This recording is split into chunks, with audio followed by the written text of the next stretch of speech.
नमस्कार, आप देख रहे हैं कुरुक्षेत्र और मैं हूं आपके साथ आलोक। उत्तर प्रदेश में लोकसभा उपचुनाव को लेकर के राजनीतिक सरगर्मियां लगातार तेज होती जा रही है। इस बीच बयानबाजी का दौर भी लगातार बढ़ा। उत्तर प्रदेश में सबकी निगाहें अब आजमगढ़ और रामपुर लोकसभा की सीटों के उपचुनाव पर लगी हैं। तो रामपुर और आजमगढ़ की सियासी लड़ाई और उपचुनाव का रण, कौन जीतेगा जंग, इस पर अब लोगों की नजर है। जनता की बारी और वोटिंग की है पूरी तैयारी। तो ये वोटिंग की पूरी तैयारी भी हम अपने दर्शकों को ये तस्वीरें भी दिखा रहे हैं और जनता का फैसला किस पर पड़ेगा भारी। तो आर पार किसकी जीत किसकी हार, तो ऐसे तमाम सारे सवालों के जवाब आज हम आए हुए मेहमानों से लेंगे। लेकिन किसे चुनेगी जनता? हालांकि हर राजनीतिक दल की बात करें, खास करके जो जिनके प्रतिद्वंदी हैं और लगातार जो अपने जनता के प्रतिनिधित्व कर रहे हैं फिलहाल, लेकिन इस पूरी कवायद के बीच किसे चुनेगी जनता, ये एक बड़ा सवाल है। तो किसे चुनेगी जनता और वोटिंग की पूरी तैयारी, अब है जनता की बारी। काउंटडाउन यूं कहे कि शुरू हो चुका है। फिलहाल कल उपचुनाव के लिए पूरी तरीके से जद्दोजहद होनी है, तो नेताओं ने फिलहाल अपना काम कर दिया। अब किसकी बारी है? अब है जनता की बारी। तो रामपुर और आजमगढ़ की सियासी लड़ाई, किसे चुनेगी जनता, क्या ऐसे मुद्दे रहे हैं, कौन कौन से ऐसे फैक्टर्स रहे, ऐसे तमाम सारे सवालों के जवाब लेंगे। जल्दी से आए हुए मेहमानों से अपने दर्शकों का बिना कुछ देर के हुए तारुफ करा देते हैं। हमारे साथ ओपी सिंह जी हैं, बीजेपी प्रवक्ता। ओपी सिंह जी नमस्कार, बहुत बहुत आपका स्वागत है। और डॉक्टर नितेंद्र जी हैं, समाजवादी पार्टी के प्रवक्ता। नितेंद्र जी नमस्कार, आपका भी बहुत बहुत स्वागत है। और डॉक्टर आर.ए. उस्मानी, नेता बसपा और पूर्व मंत्री भी रहे हैं। आर.ए. उस्मानी साहब नमस्कार, बहुत बहुत आपका भी स्वागत है। रुद्र प्रताप दुबे जी हैं, राजनीतिक विश्लेषक के तौर पर। रुद्र प्रताप जी नमस्कार, बहुत बहुत आपका भी स्वागत है। और वरिष्ठ पत्रकार सत्येंद्र कुमार सिंह भी एक राजनीतिक विश्लेषक और वरिष्ठ पत्रकार के तौर पर आज हमारे साथ हैं। सत्येंद्र जी नमस्कार, बहुत बहुत आपका भी स्वागत है। तो आप सभी मेहमानों को एक बार फिर से बहुत स्वागत करेंगे। लेकिन कुल मिलाकर मैं सबसे पहले बीजेपी के पास आऊंगा, ओपी सिंह जी के पास आऊंगा। ओपी सिंह जी, काउंटडाउन शुरू हो चुका है, नेताओं ने अपना सब काम कर दिया, अब जनता की बारी है। कितना यकीन है, कितना विश्वास है? आलोक जी, कल चुनाव प्रचार समाप्त हो चुका है और कल जनता अपना निर्णय देगी। इस बार का चुनाव 2 माह पूर्व 2022 का जो विधानसभा चुनाव हुआ और उसमें जनता ने जो अप्रत्याशित निर्णय दिया, अप्रत्याशित नहीं, 37 साल के रिकॉर्ड को तोड़ा, उसी तरह से आप देखिएगा कि इस बार जो है रामपुर और आजमगढ़ में इसका परिणाम अप्रत्याशित होगा और दोनों जगह कमल खिलेगा। कारण उसका केवल इतने है कि एक तरफ यमुनाई फैक्टर है और एक तरफ जो है विकास का फैक्टर है। वहां की जनता ये देख रही है कि पहले आजमगढ़ में पिता, फिर पुत्र, फिर चचेरे भाई, पिताजी छोड़ के चले गए, फिर पुत्र जी 3 साल बाद छोड़ के चले गए, अब उनके चचेरे भाई आए हैं बदाऊं से। तो जनता देख रही है कि भाई क्या समाजवादी पार्टी के पास आजमगढ़ में या पूर्वांचल में कोई नेता नहीं है, वही परिवार, पिता, पुत्र, फिर चचेरा भाई। तो उनको पता है कि अगर हमने इनको चुना तो ये भी अपने परंपरागत परिवार की तरह हमें छोड़ के चले जाएंगे। दूसरी बात यह है कि पिता रहे, पुत्र रहे, जो आजमगढ़ का विकास हुआ, आज देखे ना, लखनऊ से 2 घंटे में जो है पूर्वांचल एक्सप्रेस पकड़िए, आजमगढ़ पहुंच जाइए। लेकिन एक पार्टी ये बैठी हुई है कि ये सब तो मेरी योजनाएं हैं, फीता केवल भारतीय जनता पार्टी। ठीक है भैया, आप दावा करो कि ये योजनाएं आपकी थी, आप जनता को समझाओ। और क्यों 2022 का जो चुनाव हुआ, अखिलेश यादव जी ने यही घूम घूम के कहते रहे कि सारी योजनाएं उत्तर प्रदेश की हमारी थी, भारतीय जनता पार्टी ने केवल फीता काटा। तो जनता समझदार है और उसका उत्तर भी जनता। चलिए, फिलहाल जनता जनार्दन होती है, जनता का दिन है कल का, आप लोगों ने बहुत मेहनत कर ली। डॉक्टर नितेंद्र सिंह जी, कुल मिलाकर आप किन किन मुद्दों को लेकर के जनता के बीच गए और अब जनता से कितनी उम्मीदें हैं? क्योंकि बीजेपी ने तो अपनी उपलब्धियां भी बताने के लिए काफी, पिछला कार्यकाल बताने के लिए काफी है। आपके पास फिलहाल कौन कौन से काम हैं जो गिनाने के लिए और जीतने के लिए? आलोक जी, भारतीय जनता पार्टी इस चुनाव से पूर्व जिस तरीके से लोक लुभावन वादे लेकर के गई थी जनता के बीच, जिस तरीके से रोजगार की गारंटी करने की बात कह रहे थे, जिस तरीके से इन्होंने नौजवानों को रोजगार देने की बात कही थी, जिस तरीके से महंगाई कम करने की बात कही थी, किसानों को बिजली मुफ्त देने की बात की थी, सिंचाई मुफ्त देने की बात की थी, इन तमाम वादों के बाद जैसे ही सरकार बनी और ये अपने तमाम वायदों से मुकर गए। और जिस तरीके से जंगल राज आज कायम हो गया है, कानून व्यवस्था पूरी तरीके से ध्वस्त हो चुकी है, नौजवान बेरोजगार है, और इधर अग्निवीर के और अग्निपथ के माध्यम से जिस तरीके से इस योजना को ला करके नौजवानों के भविष्य के साथ खिलवाड़ करने का काम भारतीय जनता पार्टी और सरकार, मोदी जी की सरकार ने और योगी की सरकार ने करने का काम किया, इससे नौजवान आज उद्वेलित है, इससे पूर्व किसान उद्वेलित रहा, और आज किसान, नौजवान, गरीब, महिलाएं सभी परेशान है। आज लोगों की बाइंग कैपेसिटी समाप्त हो चुकी है, लोगों के पास खरीदारी करने के लिए पैसे नहीं है, लोगों को खाने के पैसे नहीं है, रोजगार उपलब्ध नहीं है, महंगाई इतनी चरम पर है और आमदनी लगातार घटी है। इसको लेकर के हम समाजवादी पार्टी के लोगों के बीच में गए हैं और लोगों ने अपना निर्णय भी लिया है। कल मतदान है और कल मतदान में समाजवादी पार्टी और आम जनता जो लोगों को दिखाएगी कि हमारा किस तरीके के उत्तर प्रदेश की सरकार ने योगी जी के नेतृत्व में। ठीक है, अभी मैं एक पहले सबसे पहले की टिप्पणी ले रहा हूं, मैं आऊंगा ओपी सिंह जी आपके पास भी, मैं डॉक्टर आर्य उस्मानी जी की जरा मैं टिप्पणी लेना चाहूंगा। इस पूरे चुनाव में बीएसपी अपने आप को कहां पर पा रही है? देखिए, बहुजन समाज पार्टी जो है उसने स्थानीय उम्मीदवार उतारा है गुड्डू जमाली जी को। केवल बहुजन समाज पार्टी का जो प्रत्याशी है वो आजमगढ़ का है, वहाँ का स्थानीय प्रत्याशी है, कई बार विधायक रहे हैं, जनता की सेवा की है। कोरोना में लगातार उन्होंने आजमगढ़ में सिलेंडर बांटने का काम किया, ऑक्सीजन बांटने का काम किया, दवाएं बांटने का काम किया, और आजमगढ़ की जनता ने मन बना लिया है कि वो इस चुनाव में बाहरी प्रत्याशियों को धूल चटाएगी, क्योंकि बाहरी प्रत्याशी जो हैं वो चुनाव लड़के मुंबई और दिल्ली भाग जाते हैं और उसके बाद जनता के सुख दुख में शामिल नहीं होते हैं।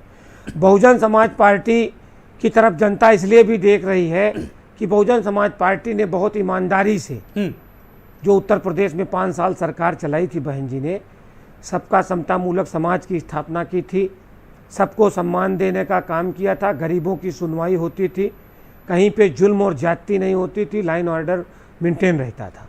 लेकिन आज जो है स्थिति विपरीत है। आज दोनों दलों ने वहाँ पर बाहरी प्रत्याशी उतारे हैं। जनता जान चुकी है, बार बार लोग वहाँ छल करके चले जाते हैं। तो इस चुनाव में जो दलित समाज है, बहुजन समाज है और जो माइनॉरिटी के हमारे कैंडिडेट हैं, सब लोग एकजुट हैं, क्योंकि वो लोग देख चुके हैं समाजवादी पार्टी को 4 चुनाव में वोट दे करके। 2014 में वोट दे करके माइनॉरिटी के लोगों ने देख लिया, 2017 के चुनाव में माइनॉरिटी के लोगों ने देख लिया, 2019 के चुनाव में लेके देख लिया, और 2022 के चुनाव में तो रिकॉर्ड मत दे करके माइनॉरिटी के लोगों ने भी इसको समाजवादी पार्टी को नहीं जिता पाए, सरकार में नहीं ले पाए। तो अब वो सोचने पे मजबूर है। गुड्डू जमाली से आप लोगों को काफी उम्मीदें हैं, एक बड़ा फेरबदल सामने आ सकता है। चलिए मैं रुद्र प्रताप जी के पास आ रहा हूं। रुद्र प्रताप जी, आप राजनीतिक विश्लेषक हैं, राजनीतिक लगातार किस तरीके से विश्लेषण करते हैं, आप इस पूरे सिनेरियो को किस तरीके से देख रहे हैं? क्योंकि मैं भी कंफ्यूज हो गया।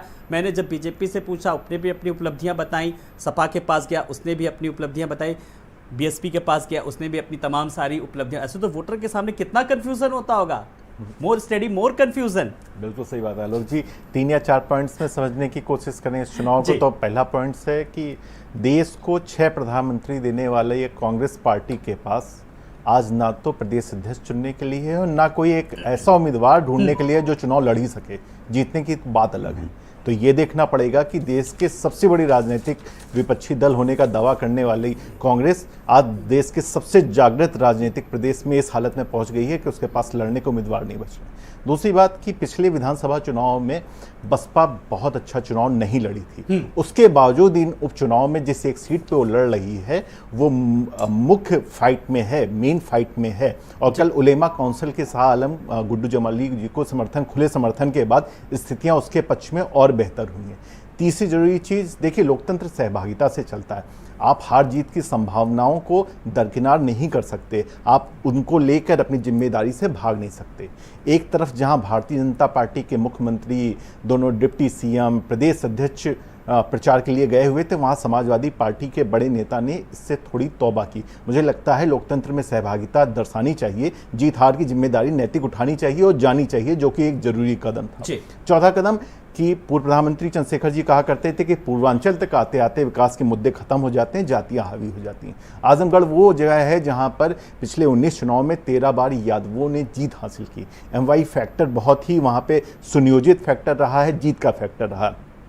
उलेमा काउंसिल के बसपा के साथ जाने के बाद अब 2 यादव हैं जो दोनों बड़ी पार्टियों से लड़ रहे हैं, तो निश्चित तौर पे आजमगढ़ का चुनाव बेहद रोमांचक होने वाला है और वहां असली फाइट देखने को मिलेगी। रामपुर को भी इतनी आसान नहीं समझा जाना चाहिए। जो कहा जाता है कि भारतीय जनता पार्टी की सीट नहीं रही, वहां से डॉक्टर नेपाल सिंह जीते हैं, वहां से मुख्तार अब्बास नकवी जीते हैं, इस बार भी भारतीय जनता पार्टी वहां पे अच्छी फाइट करती हुई दिख रही है। जी, तो बिल्कुल ये तो समीकरण था। अब सत्येंद्र कुमार सिंह जी, कुल मिलाकर के अगर सीट वाइज आपने भी तमाम सारी एनालिसिस की होगी, लेकिन हम आजमगढ़ को लेकर के अगर बात करें और बात करें रामपुर को लेकर के, तो फिलहाल किस तरीके का सिनेरियो, किस तरीके की तस्वीर बनती नजर आ रही है आपके मुताबिक?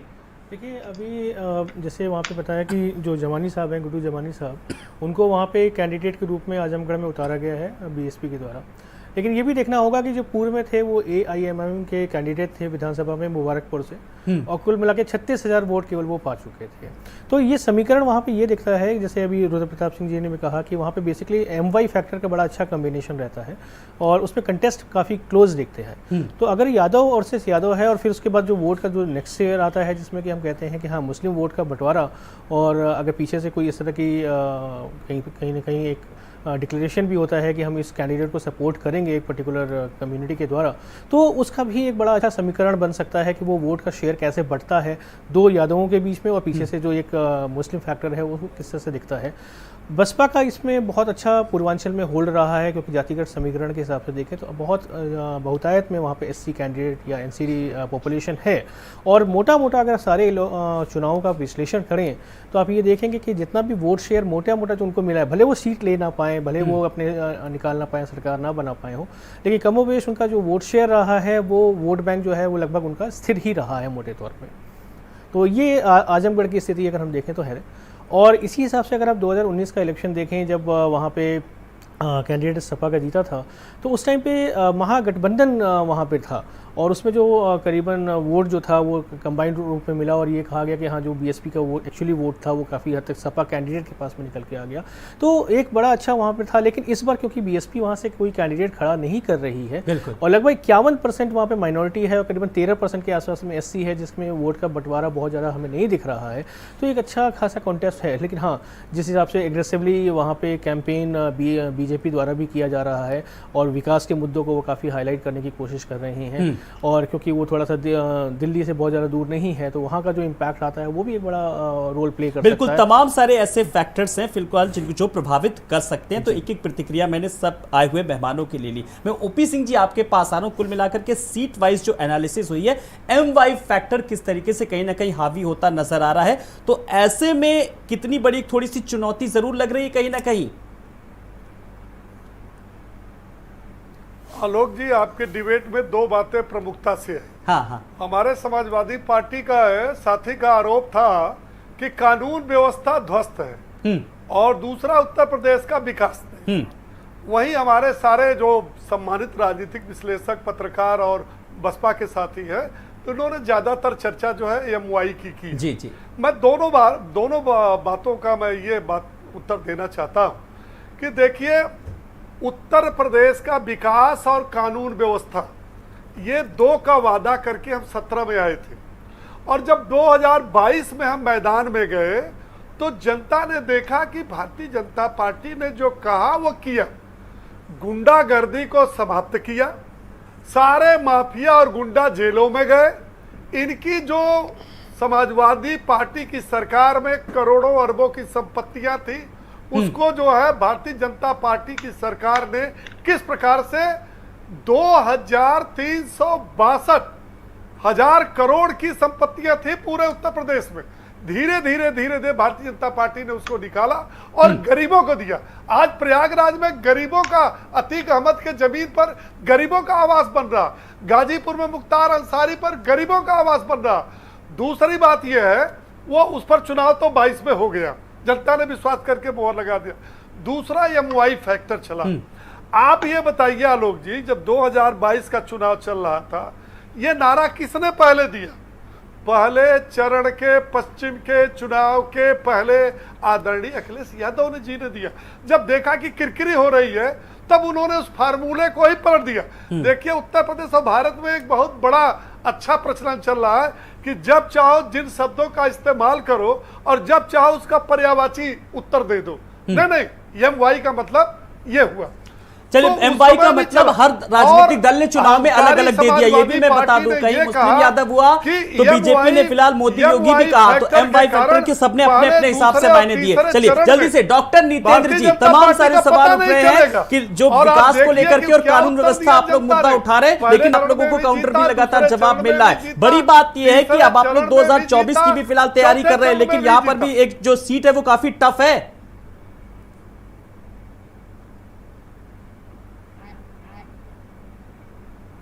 जी डॉक्टर नितेंद्र जी, मेरी आवाज आप तक पहुंच रही है? जी जी जी जी बोलिए। जी, मुकाबला काफी टफ है, भले ही आप लोग 2024 की तैयारी करें। देखिए राजनीति में और चुनाव में मुकाबले होते हैं, इस बात से कोई इंकार नहीं किया जाता। जब दो प्रत्याशी मैदान में होते हैं तो मुकाबले के लिए तैयार होकर के जाते हैं। लेकिन जिस तरीके से भारतीय जनता पार्टी के हमारे सम्मानित प्रवक्ता जी कह रहे हैं, ये बात बिल्कुल सच है कि ये लोग जब दोबारा आए तो इनको पता चला कि जनता ने इनको देखो नीचे की तरफ धकेला है, लेकिन इन्होंने किस तरीके से उस समय किया उस बात पर नहीं जाना चाह रहा हूं कि चुनाव में क्या क्या हुआ और कितने मार्जिन से किन किन सीटों को हराया गया, प्रशासन का कैसे दुरुपयोग किया गया और आज किस तरीके से छल और दंभ के चलते आज जिन लोगों ने दोबारा सत्ता हासिल की है उस पर मैं नहीं जाना चाहता। ये सब तो कह करके आप जो है वो जनाधार पर सवाल उठा रहे हैं, आम जनमानस पर सवाल उठा रहे हैं, जिसने वोट दिया। आप देखिए आलोक जी, जो आज अपना घोषणा पत्र लेकर के आए थे, आज देखिए कि आज इनके घोषणा पत्र के अनुसार इन्होंने क्या काम किए हैं। मैं बार बार उस बात को उठा रहा हूं कि आज इन्होंने किसानों के साथ धोखा करने का काम किया, नौजवानों के साथ धोखा करने का काम किया, गरीबों के साथ धोखा करने का काम किया, और उत्तर प्रदेश की जो जनता है उसमें अधिकतर संख्या।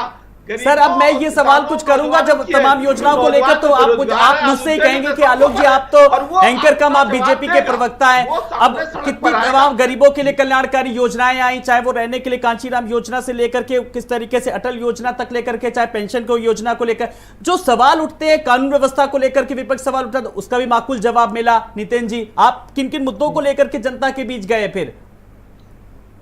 तो आप उसका परिणाम तो देख रहे हैं यार, थानों के अंदर दरोगा खुद बलात्कार करने लग गए हैं। कानून व्यवस्था की स्थिति तो आपने देखी, सामूहिक नरसंहार हो रहे हैं। नहीं तो अब सवाल ये कि पिछली सरकारों ने ऐसा कौन सा आदर्श प्रस्तुत कर दिया था? इस कार्यकाल में हो रहा है, ये इस कार्यकाल में हो रहा है, जनता देख रही और अब इसका जवाब देगी। फिर अगर मैं खुद एज बीइंग जर्नलिस्ट, मेरा आपसे सवाल है कि पिछली सरकारों से जब मैं वर्तमान सरकार से सवाल ये पूछता हूं तो मुझे भी जवाब मिलता था कि पिछली सरकारों ने कौन सा ऐसा आदर्श प्रस्तुत कर दिया था जब FIR तक नहीं लिखी जाती थी, वो समय था एक। अब इस सवाल का जवाब डॉक्टर नितेंद्र जी मैं आपसे ही चाहूंगा, जरा दे दीजिए आप।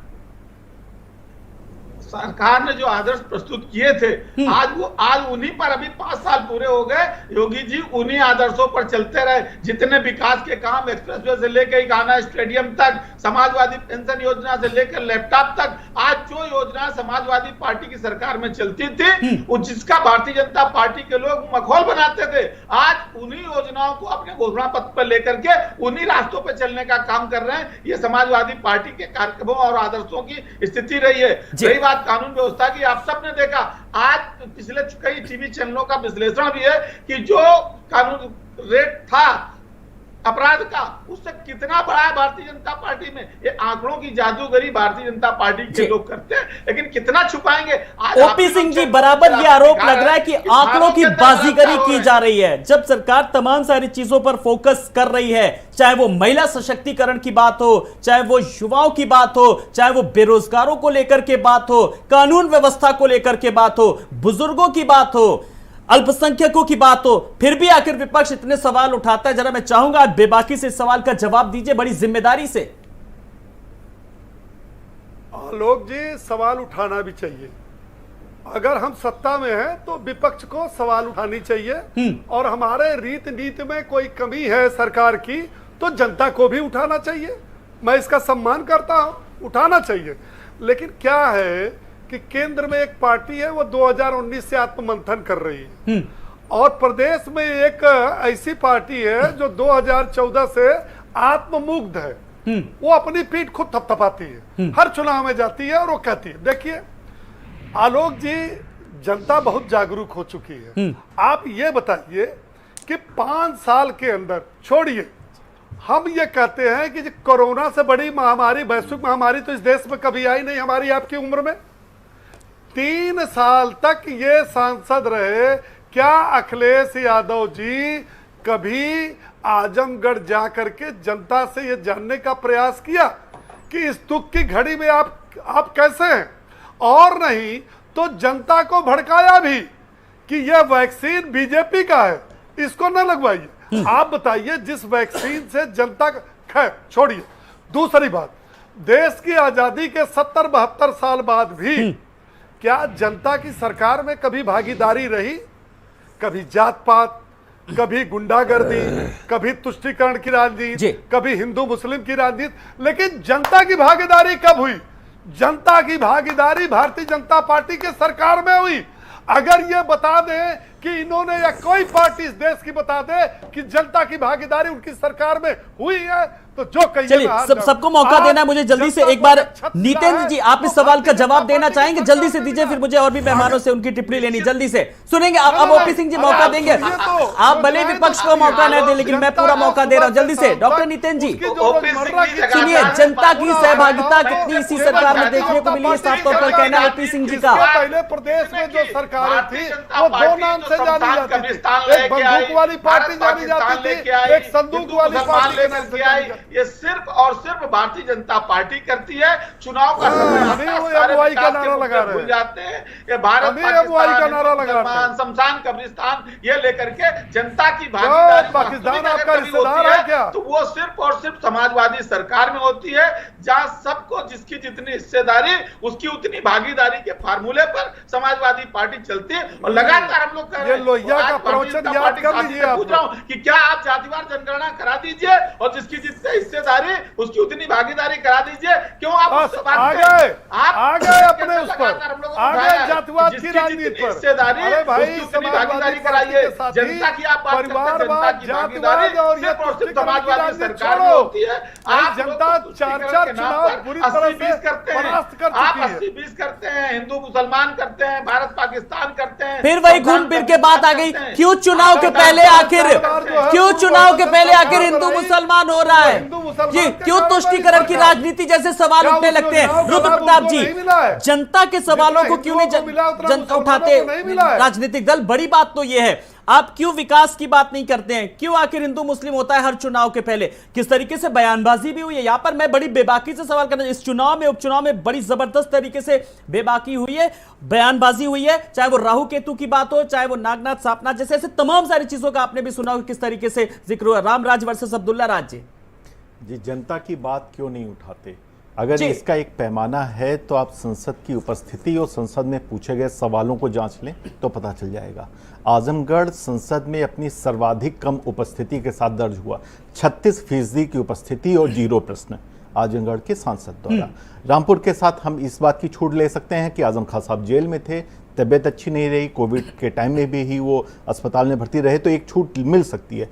लेकिन ये दोनों लोकसभा में ये दोनों सीटें अभिशप्त रहीं कि वो ठीक ढंग से अपने प्रश्न को नहीं पूछ पाई, वहाँ की जनता को एड्रेस नहीं कर पाई। पहली बात ये। दूसरी बात कि इस बार के चुनाव को लेकर लगा था कि थोड़ी सी खुशबयारी होगी, सरकारें नहीं बनने जानी इस चुनाव से, तो उतनी आक्रामकता नहीं दिखाई पड़ेगी। लेकिन आप बयानों को देखें, विपक्ष के दल के एक लोग गए, उन्होंने कहा यहाँ नाचने गाने वाले आ गए। जो सत्ताधारी वाले लोग थे उन्होंने कहा मैं तो यहीं का टिका रहा, मैं तो स्मृति ईरानी की तरह लड़ रहा हूँ। जो मुझसे डरने वाले थे वो डर के भाग गए।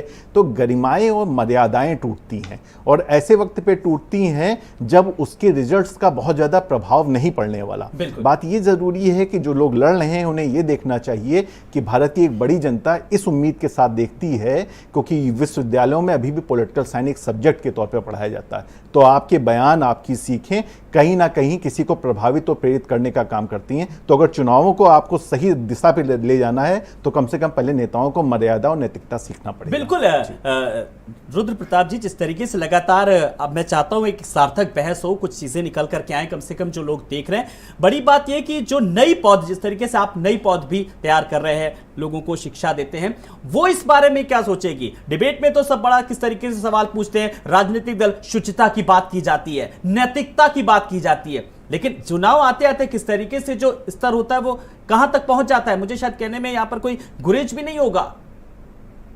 आप मुझसे पूछ रहे हैं? जी रुद्र जी। जी जी बिल्कुल, मैं ये कह रहा हूं कि जब आपके चुनाव प्रचार में कोई फिल्म सेलिब्रिटी आता है तब तो वो युवाओं को प्रेरित करने वाला होता है, लेकिन जब वो आपके सामने खड़ा होता है तो वो नाचने गाने वाला हो जाता है। फिर आप महिला और पुरुष के भेद को भी खत्म कर देते हैं, किसी को नचनिया कह देंगे। तो आपको ये देखना पड़ेगा कि जब आप किसी सब्जेक्ट को रिप्रेजेंट कर रहे हो, जब आप देश की सबसे बड़ी संसद में जाने का सपना देख रहे हो, तो कम से कम ऐसे उदाहरण सेट करें जहां पे नई पौध को वो शिक्षा तो दे सकें कि बयानों को कैसे दिया बिल्कुल जाता है। और बयानवीर किस तरीके से इस चुनाव में उपचुनाव में आया। हालांकि कोई बहुत बड़ा चुनाव नहीं होना जा रहा, लेकिन 2 सीटों को लेकर के जो बयानबाजी भी हुई है, लेकिन इस बयानबाजी को लेकर के सपा वर्सेस बीजेपी के बीच जो बयानबाजी हुई है उसमें बीएसपी को कितना फायदा मिलता नजर आ रहा है, इस पर भी हम बात करेंगे। लेकिन कुरुक्षेत्र जारी है, एक छोटे से ब्रेक के लिए रुक रहे हैं, फौरन हाजिर होते हैं। ब्रेक के बाद सबसे पहले बात बीएसपी से ही।